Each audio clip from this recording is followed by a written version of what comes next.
안녕하세요. 먼 길을 돌아서입니다. 지난번에 이사 후에 소설책을 재배열한 책장 소개를 끝냈고, 오늘은 소설 외적 책, 즉 인문, 역사, 과학 등과 같은 책에 대한 책장 재배열의 방송을 시작하겠습니다.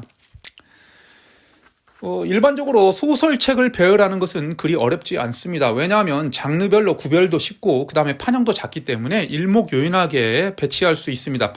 그러나 이 소설 외적 책들은 판형의 크기도 다양하고 두껍고 그 다음에 장르를 구별하는 것도 그렇게 만만치 않은 작업입니다. 따라서 훨씬 더 골치 아픈 작업이었지만 그래도 소설보다 더 소중히 다루는 책들이 많기 때문에 최선을 다해서 진열을 해봤습니다. 자, 보시는 화면에는 책장이 두 가지 종류가 있습니다. 먼저 키가 큰 책장이 있고 그 다음에 키가 작은 책장이 있습니다. 어떤 책은 키가 큰 곳에 있고 어떤 책은 키가 작은 곳에 있는데 특별한 구분은 없습니다. 단지 이 골치 아픈 책 배열을 하다 보니까 이렇게 배치된 것입니다. 그래도 한 가지 원칙이 있다면 좀 더 판형이 크고 두꺼운 책은 키 큰 책장에 배열했다. 자, 이 정도만 차이가 있을 수 있습니다. 그리고 작은 책장 위에는 소설책이 있습니다. 자, 그러면 개략적인 책장 배치에 대한 개념을 말씀드렸으니까 그러면 본격적으로 책 소개를 시작하겠습니다. 먼저 큰 책장 소개하고 작은 책장을 소개하겠습니다. 큰 책장은 제일 윗줄부터 밑으로 내려오겠습니다. 제일 윗줄 좌측부터 우측 방향으로 시작하겠습니다. 그럼 제일 윗줄 좌측부터 시작하겠습니다. 자, 이 구간은 주로 역사, 문명사적 역사 위주로 꾸며봤습니다. 판형이 크고 두꺼운 책 위주입니다. 이 코너에서 가장 눈에 띄는 것은 바로 제러드 다이아몬드의 저작들이죠. 제러드 다이아몬드의 저작의 특징은 제3의 침팬지를 시작으로 그 다음에 제3의 침팬지를 각각 풀어서 쓴 것이 바로 평균세, 문명의 붕괴, 어제까지의 세계라고 말씀드릴 수 있습니다. 그리고 저 이쪽에 또 다른 제러드 다이아몬드의 세 권의 책이 있는데 그 중에서 왜 인간의 조상이 침팬지인가는 제3의 침팬지를 쉽게 풀어 쓴 요약본이라고 할 수 있습니다. 이 코너에서 또 다른 눈에 띄는 책은 주경철 교수님의 대항해 시대와 그리고 지금 서점가의 절찬리에 판매되고 있는 메트로폴리스 도시 이야기죠. 그 다음에 거대한 단절은 아메리카와 유라시아 대륙이 분리되어서 일어난 현상에 대해서 이야기하고 있고 그 우측으로는 클라우드 폰팅의 세계사 시리즈가 있습니다. 자, 그 다음 코너로 넘어가겠습니다. 역시 역사 위주로 배열하였습니다. 뚜렷하게 어떤 특징적인 어떤 장르가 역사의 특정 장르가 있는 것이 아니라 다양한 역사 관련 책이 있습니다. 눈에 띄는 책은 네루의 세계사 편력 1, 2, 3권이 있고 그 다음에 국화칼 일본 문화에 관련된 책이고 그 다음에 대포범선 제국은 왜 유럽이 그렇게 빈약한 자원을 가지고 세계를 제패했는지 그에 관련된 책이고 그 다음에 함석헌의 뜻으로 본 한국 역사도 눈에 띕니다. 그 외에는 특정 주제를 가진 역사책 몇 권이 눈에 띄네요. 거의 모든 IT의 역사 제가 좋아하는 책입니다. 그 다음에 연필과 관련된 이야기 그 다음에 저 우측으로 나를 운디드니에 묻어주어 이것은 인디안 멸망사와 관련된 책이죠. 18, 19세기에 인디안을 철저히 파괴하고 유린했던 백인과의 인디안과의 투쟁을 다룬 역사입니다. 결국은 투쟁이라고 해봤자 인디안이 일방적으로 밀린 역사죠. 그 다음에 다음 코너입니다. 이 코너는 콜린 맥컬로의 로마 시리즈입니다.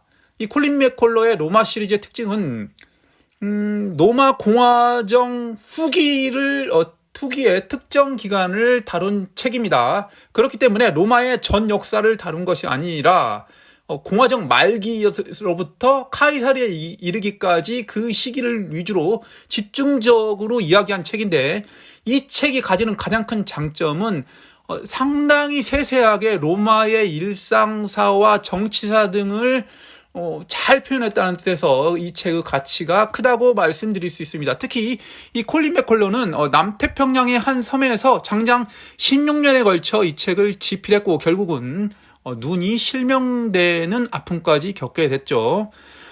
이 책과 비교되는 책이 있죠. 시오노 나나미의 로마 관련 책인데 이 콜린 맥컬런의 책이 훨씬 더 전문적이라고 평가하고 있습니다. 이어서 두 번째 줄로 내려오겠습니다. 두 번째 줄 제일 좌측 코너는 전쟁 관련 책입니다. 전쟁 관련 책은 1차 세계대전, 2차 세계대전 위주로 구비되어 있고 그 다음에 항미원조라는 한국전쟁 관련 책도 있습니다. 자, 이 보시는 바와 같이 1차, 2차 세계대전에 여러 책들이 있는데 얼핏 보기에는 분량이 많은 책들 같지만 사실 냉정하게 말해서 이 1차 세계대전이나 2차 세계대전은 인류가 지금까지 치룬 가장 큰 사건이죠. 따라서 겨우 이 몇 권의 책으로 1, 2차 세계대전을 알 수 있다는 건 애초에 불가능한 일입니다. 따라서 두꺼워 보이지만 사실은 이것들은 요약본에 불과하죠. 모두 다 읽어봐야 할 책이고, 이 중에서 가장 최근에 산 책은 제가 엊그저께, 교보문고에서 한 폭격기에 달이 뜨면 나치의 런던 침공과 그에 대한 영국 공군의 이야기죠. 아무튼 전쟁 관련 책은 한 권도 빠짐없이 모두 다 좋은 책이라고 제가 생각하는 바입니다. 그 다음 칸으로 이동하겠습니다. 이쪽은 어떤 인간의 본성을 다룬 책과 그 다음에 기타 여러 가지 과학이 혼재되어 있습니다. 먼저 눈에 띄는 책은 스티브 핑거의 우리 본성의 선한 천사, 아주 두꺼운 책으로 유명하죠. 1200페이지인가요?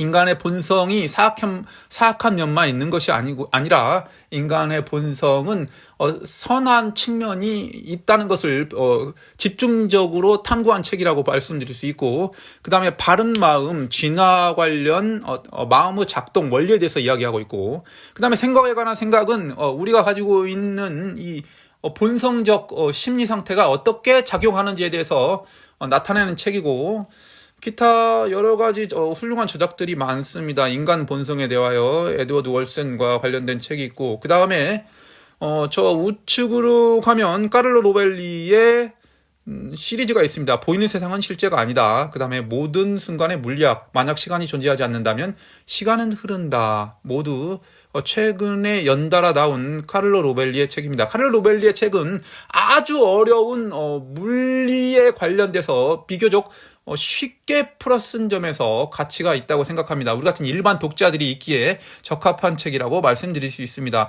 또 우측으로 가면 리처드 도킨스의 자서전도 있고 눈먼 시계공도 있습니다. 자, 그 다음 칸으로 이동하겠습니다. 이 코너는 과학책 위주입니다. 어떤 특정 분야의 과학책이 아니라 다양한 과학책이라고 말씀드릴 수 있죠. 특별히 눈에 띄는 책은 토머스 스쿤의 과학혁명의 구조, 과학 철학을 다룬 책이죠. 그리고 유명한 칼 세이건의 코스모스가 있고, 그 옆으로는 칼 세이건의 배우자 앤드루안의 코스모스가 있습니다. 유명세로 따지자면 과학혁명의 구조와 더불어 이 코너에서 가장 유명한 책이 바로 코스모스겠죠. 그러나 저 개인적으로는 코스모스라는 책은 약간 과대평가된 책이 아닐까라고 판단합니다. 그리고 또 우측으로 가면은 원더풀 사이언스도 괜찮은 책이고, 사라진 스푼 역시 마찬가지로 제가 좋게 평가하는 책입니다. 우측으로 쭉쭉 가면 코스모스 오디세이는 우리가 알고 있는 우주의 무지, 즉 사실은 얼마나 우리가 우주에 대해서 무지한지를 알려주는 책입니다. 그 다음에 대물적 연대기, 이기적 감정. 이기적 감정은 제가 개인적으로 무척이나 좋아하는 책입니다. 작년에 읽었었는데 인간의 마음에, 특히 공황장애나 어떤 급작스러운 마음 변화가 어떻게 일어나는지 그 원리를 추적하는 책으로서 상당히 훌륭한 수작이라고 생각합니다. 자, 밑으로 내려오겠습니다. 세 번째 칸입니다. 세 번째 칸에서 좌측 첫 번째 코너는 판형이 큰 책 위주로 배열하였습니다. 뭐 어떤 특정 주제가 있는 것은 아닙니다. 역사책과 수학책이 혼재되어 있습니다. 또는 경제 관련 책도 있네요. 자, 토마 피케티의 21세기 자본이 매우 유명한 책이죠. 그 다음에 그 옆으로는 검정색 나이키 창업자의 자서전입니다. 우리가 나이키라는 브랜드는 모르는 사람이 없을 정도로 지구촌 글로벌 유명 브랜드지만 정작 창업자에 대해서는 철저히 알려지지 않았습니다. 그래서 은둔의 창업자라고 하는데 이 책을 통해 나이키의 창업자와 관련된 이야기를 알 수 있습니다. 자, 시리즈물도 있습니다. 역사 시리즈죠. 종교, 고고학, 언어, 철학. 각각 주제를 40파트로 나누어서 시간 순서대로 이야기한 책입니다. 그 다음에 유명한 책이 한 권 있습니다. 니얼 퍼거슨의 시빌라이제이션. 자, 서양이 지배했고 나머지는 정복당했죠. 그 원인과 과정을 이야기하고 있습니다. 그 우측으로는 수학책이 쭉 이어지고 있습니다. 이상한 수학책 시리즈는 그림과 글을 효과적으로 표현해서 수학에 관련된 새로운 사실을 아주 쉽게 설명한 좋은 책이라고 생각합니다. 그 외에 이언 스튜어트의 책은 제가 수학에는 상당히 어려운 책이지만 그래도 몇몇 구절은 충분히 읽어볼 만한 가치가 있다고 생각합니다. 읽다가 멈추더라도 이런 책들은 적어도 손대볼 필요는 있다고 생각합니다. 빠트린 책이 있네요. 남산의 부장들은 영화로도 개봉했었죠. 실제로 읽어보면 상당히 재밌습니다. 소설보다 훨씬 재미있는 책이라고 생각합니다. 자, 그 다음 코너로 이동하겠습니다. 과학 코너입니다. 주로 진화와 관련된 책 위주로 제가 배열을 해봤습니다. 자, 모두가 진화와 관련된 책으로 배열하고 싶었지만 판형이 다르면 책 배열 상태가 이뻐 보이지 않기 때문에 판형의 크기를 비슷하게 맞추면서 가급적이면 진화 관련 책을 이쪽에 몰아 넣으려고 했습니다.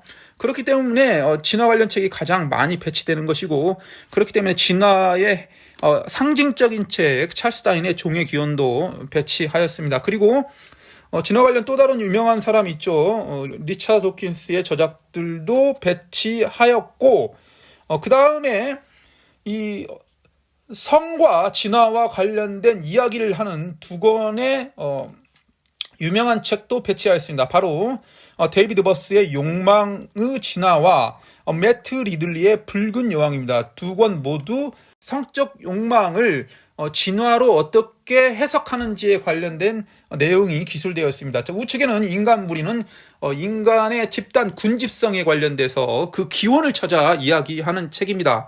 여기서 빠뜨릴 수 없는 책은 리차드 도킨스의 이기적 유전자라고 말씀드릴 수 있겠죠. 워낙 유명합니다. 그래서 저는 개정판이 나오자마자 또 샀습니다. 그리고 또 하나 빠뜨릴 수 없는 것은 바로 장하석의 과학 철학을 만나다는데, 이 과학 철학에 대해서 장하석 교수님이 아주 쉽게 풀이한 책입니다. 이 중에서 제가 가장 좋아하는 책은 바로 장하석의 과학 철학을 만나다입니다. 자, 그 다음 코너로 이동하겠습니다. 이 코너는 과학책 위주로 주로 과학책이 많이 있지만 사실은 판형이 아주 큰 책 위주로만 배치하였습니다. 자, 가장 눈에 띄는 책은 빅 히스토리죠.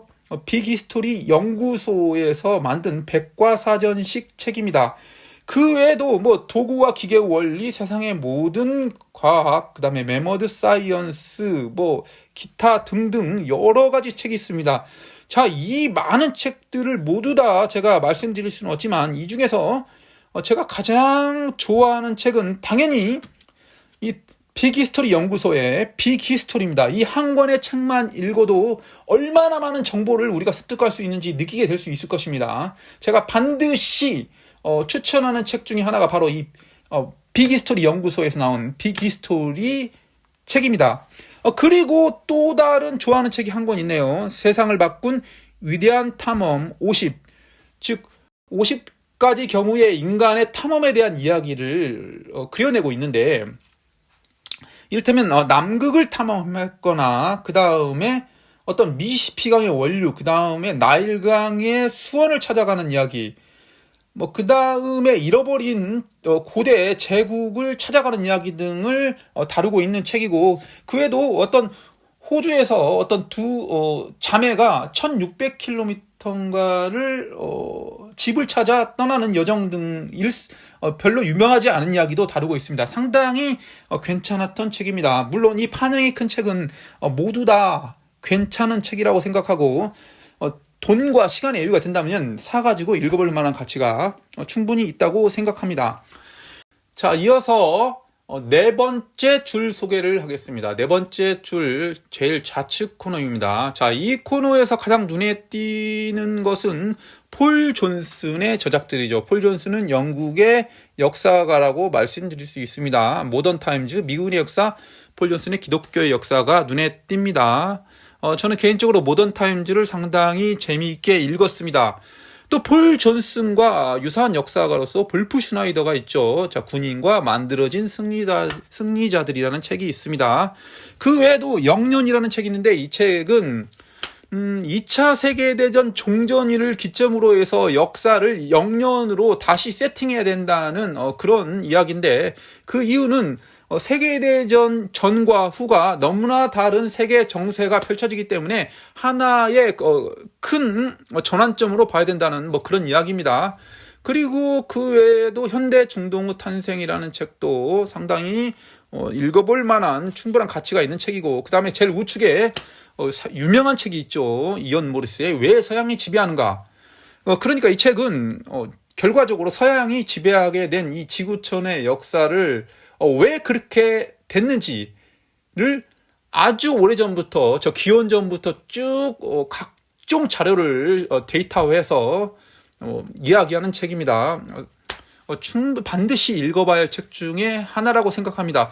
왜 서양이 지배하는 것과 관련된 책은 여러 가지 책이 있지만 그 중에서 저는 이 책이 가장 객관적으로 보여주려고 노력한 책이라고 생각합니다. 적어도 제가 읽어본 책 가운데서는 그랬습니다. 그 다음 코너로 이동하겠습니다. 역시 과학 코너입니다. 자, 여러 가지 과학책을 배치하였습니다. 진화 관련 책도 있고 일반적인 과학책도 있습니다. 이 코너 중에서는 제가 빅히스토리 관련 책을 집중적으로 많이 배치했습니다. 자, 흰색의 신시아 브라운의 빅히스토리, 그 다음에 시간의 지도, 빅히스토리의 아버지 격인 데이비드 크리스천의 시간의 지도도 있고, 저 우측 끝으로 데이비드 크리스천의 빅히스토리 유학본이 있고, 그 다음에 또 신시아 브라운의 빅히스토리가 있습니다. 사실상 같은 책인데 약간 판형과 일부 그림 등이 가미된 책이죠. 그 외에도 빅히스토리 책은 이 모든 것을 만든 기막힌 우연든 윌터 엘버르지의 책입니다. 그리고 모든 것의 기원이라는 책도 빅히스토리 관련 책이죠.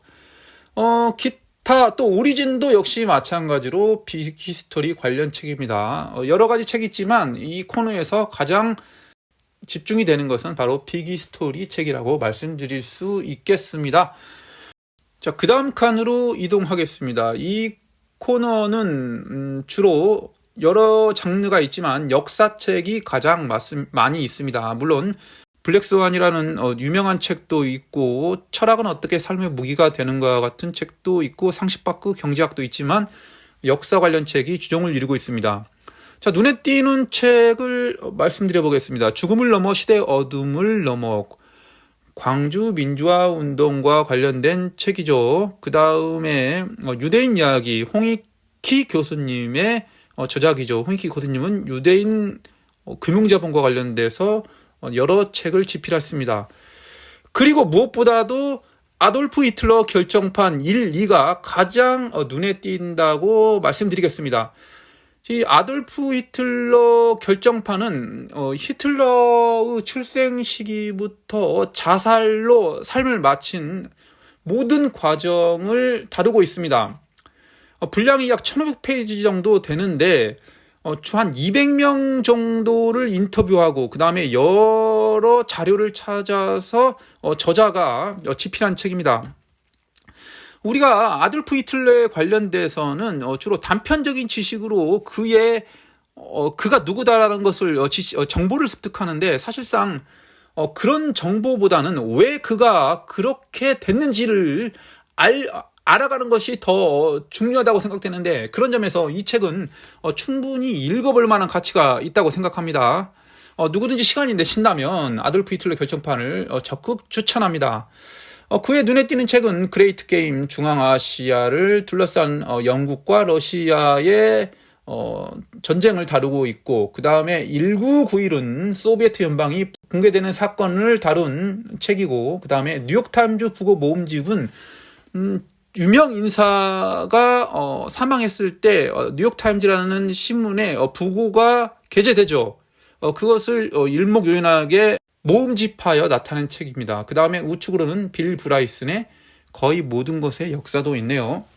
5번째 줄 첫 번째 칸입니다. 좌측 첫 번째 칸.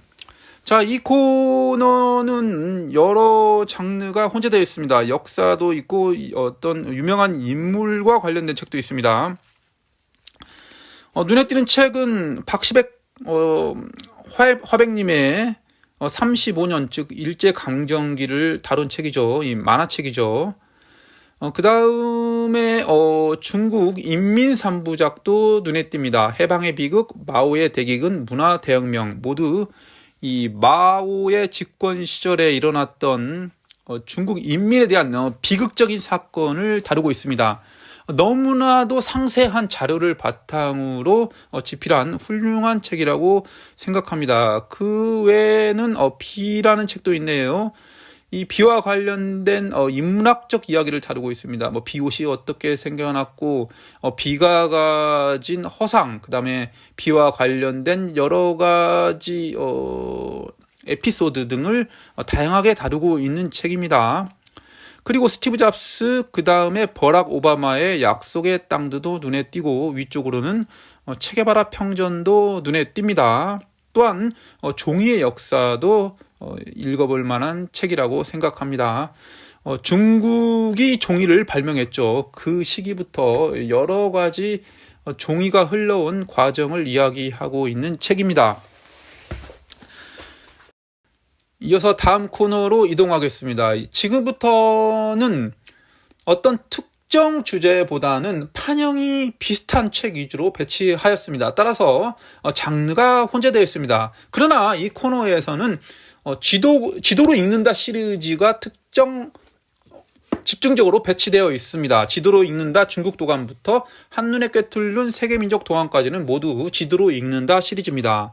모든 주제에 대해서 지도를 삽입하였기 때문에 상당히 이해하기 쉬운 책이죠. 그 다음에 눈에 띄는 책은 만들어진 전통은 우리가 알고 있는, 익히 알고 있는 전통이 사실은 진짜 전통이 아니라 일부 최근에 만들어진 허상에 불과하다. 가장 대표적으로 스코틀랜드의 치마 있죠. 남자들이 입는 치마. 그것은 사실 스코틀랜드의 전통이 아니라 최근에 영국에서 만들어낸 물품이다. 그런 이야기를 다루고 있습니다. 그리고 그의 눈에 띄는 책은 레지스탕스 사형수들의 마지막 편지. 이 책은 2차 세계대전에서 이탈리아에서 나치에 저항하다가 나치의 포로로 잡혀 사형수로 사라져간 사람들의 편지에 대해서 이야기하는 책입니다. 충분히 읽어볼 만한 책이라고 생각하고, 지구를 이해한다는 착각도 괜찮은 책이고, 퍼스트맨은 닐 암스트롱이 달에 가는 여정을 나타낸 책이고, 그 다음에 초월과 인류새의 모험은 가이아 빈스의 작품인데 두 권 모두 괜찮은 책이라고 생각합니다. 그 외 제일 우측에 역사의 색이 있네요. 이것은 어떤 특정 역사적 사건을 칼라화된 사진과 더불어 설명하는 책입니다. 즉 과거 흑백 사진을 칼라로 복원시켜서 그 사진과 덧붙여 역사적 사건을 이야기하고 있는 상당히 재미있는 책이라고 생각합니다. 그 다음 칸으로 이동하겠습니다. 역시 마찬가지로 다양한 장르가 혼재되어 있습니다. 특별히 눈에 띄는 책은 모래가 만든 세계도 괜찮은 책입니다. 모래는 단순히 모래가 아니라 반도체 소재가 되기도 하고 태양광 원료 실리콘의 소재가 되기도 하고 미국의 셰일가스를 채굴하는 데 필요한 재료도 되고 여러 가지 현대 문명을 만드는데 모래가 사용되고 그로 인한 환경 파괴 등을 다룬 책입니다. 그 외에는 빌 브라이슨의 바디와 나를 부르는 숲도 있고 그 다음에 유발 하라리의 사피엔스 호모데우스도 있습니다. 유발 하라리 책은 너무나 최근에 유명세를 탔죠.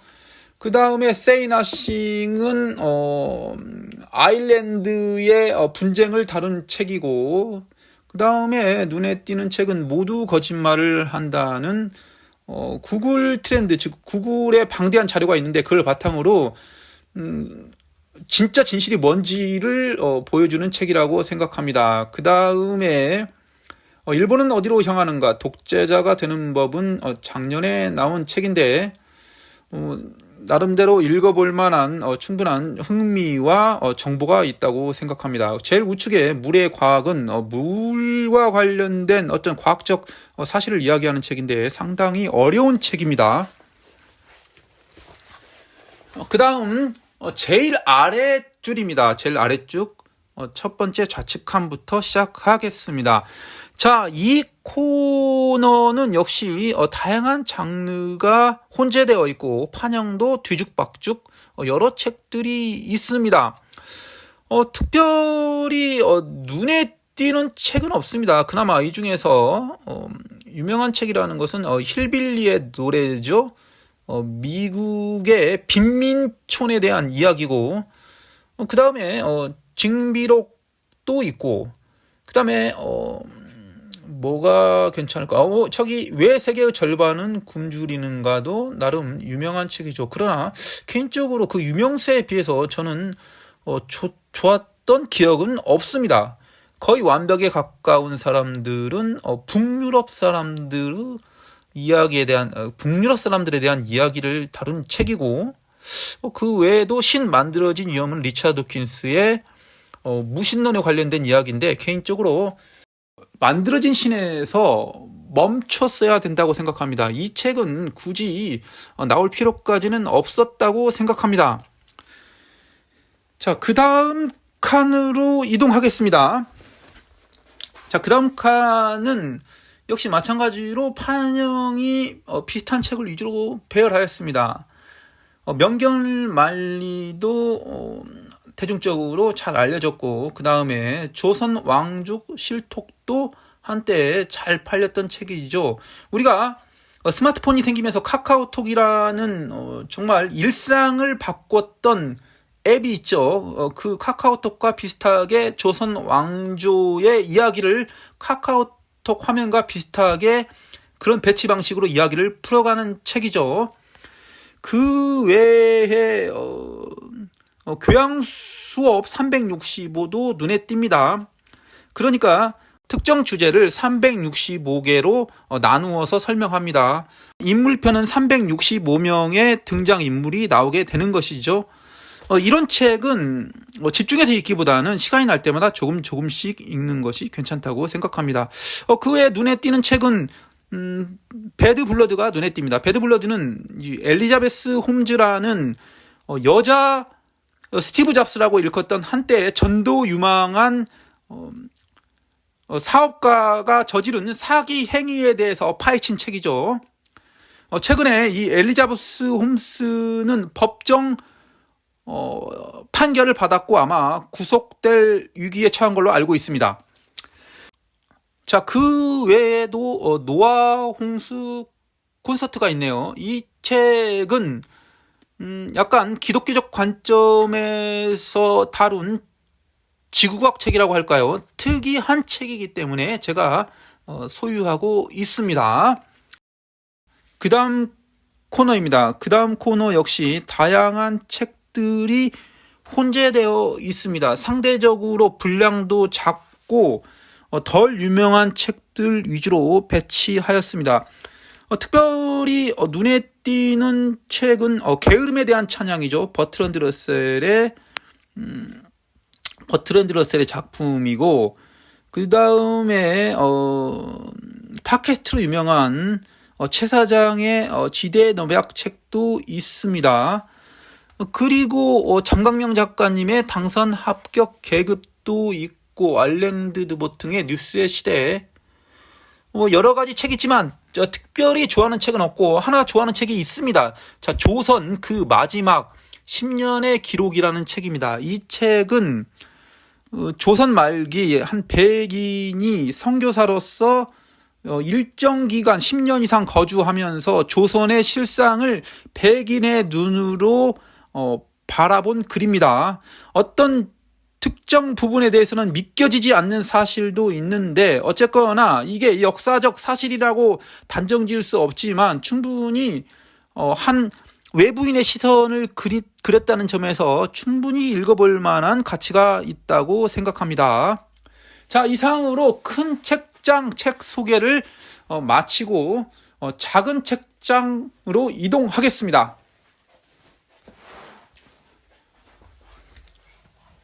자, 작은 책장 역시 위에서부터 아래로 순서를 이어나가겠습니다. 제일 위쪽입니다. 자, 모두가 소설 외적 책으로 배치되어 있지만 유일하게 소설책 위주로 배치되어 있습니다. 자, 스티븐 킹 걸작선 10권이 있고 그 다음에 조정래 작가님의 아리랑 특별판입니다. 그 다음에 이어서 김영하 작가님의 소설집 6권이 있습니다. 검은꽃이 상당히 좋은 작품으로 인정받고 있죠. 그리고 그 유명한 반지의 제왕 시리즈입니다. 반지의 제왕 시리즈 3권으로 구분되어 있고 그 다음에 호빗이 있습니다. 이 외에도 반지의 제왕 시리즈는 별도의 몇 권이 더 있죠. 그것은 아직 제가 구입하지 못했고 감히 읽을 엄두를 못 내겠습니다. 반지의 제왕은 일반적으로 청소년이 읽는다는 이런 인식이 있는데 사실은 반지의 제왕은 상당히 어려운 책이라고 저 개인적으로 생각합니다. 그래서 쉽게 도전할 수 없는 책이라고 생각합니다.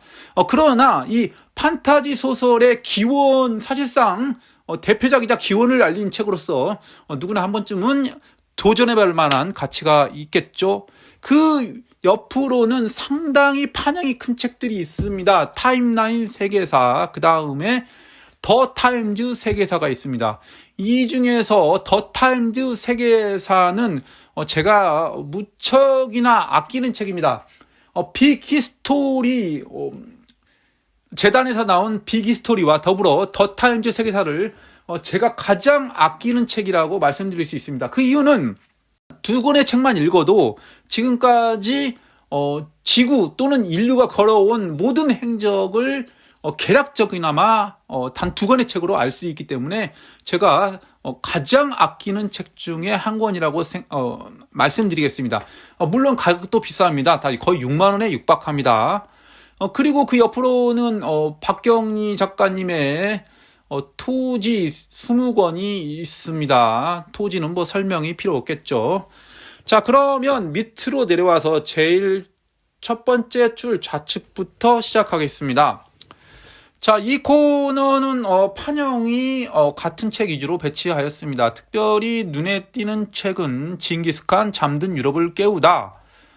그리고 아이린 칭링 메이링은 쿵시 가문의 3자매와 중국의 역사가 깃든 이야기를 하고 있죠. 등장인물이 장제스, 마오, 여러 유명 인사가 나오는 상당히 재밌고 좋은 책입니다.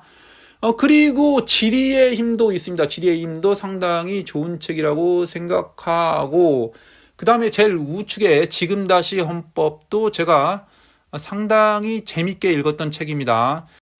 박근혜 탄핵 시에 이 헌법의 가치가 부각될 때 지금 우리나라 헌법 조문 118조까지인가요? 그 헌법 조문을 상세하게 설명하고 헌법의 개정 과정까지 덧붙여 설명한 상당히 좋은 책입니다. 우리가 일반적으로 헌법에 대해서 상당히 멀리하는 느낌을 가지는데 이 책을 읽게 되면 헌법에 대해서 좀 더 친근함을 느낄 수 있는 훌륭한 책이라고 생각합니다.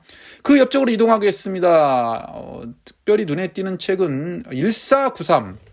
자, 1493은 이 콜럼버스가 아메리카 대륙을 발견한 후에 인류의 이동이 증폭되었죠. 즉 유라시아에서 아메리카로 수많은 사람들이 넘어간 다음에 그쪽에 있는 자원이 다시 유라시아 대륙으로 넘어오면서 세계화가 되었는데 그 과정을 상세하게 이야기한 상당히 훌륭한 수작이라고 생각하고, 그 다음에 철도의 세계사는 영국부터 시작된 철도의 역사를 다룬 책이고, 그 다음에 콰이어트는 일반적으로 우리가 활달하고 좀 더 외향적 성격의 사람이 세상을 이끄는 것 같지만, 사실상 이 조용하고 내성적인 사람도 충분히 부각된다, 뭐 그런 내용을 다루고 있습니다.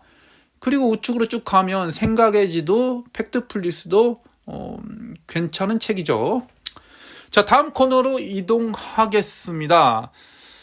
이 코너에서 특별히 눈에 띄는 책은 미움받을 용기 1, 2권 합본입니다.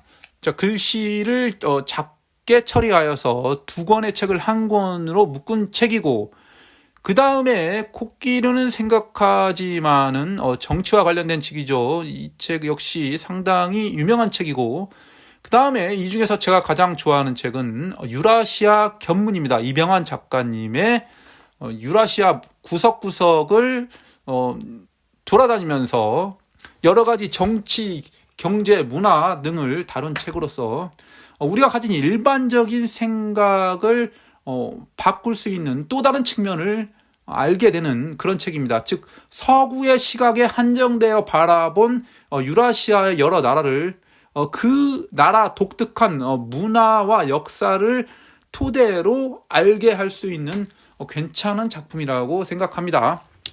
자, 그 밑에 줄로 내려오겠습니다. 밑에 줄 첫 번째 좌측 칸.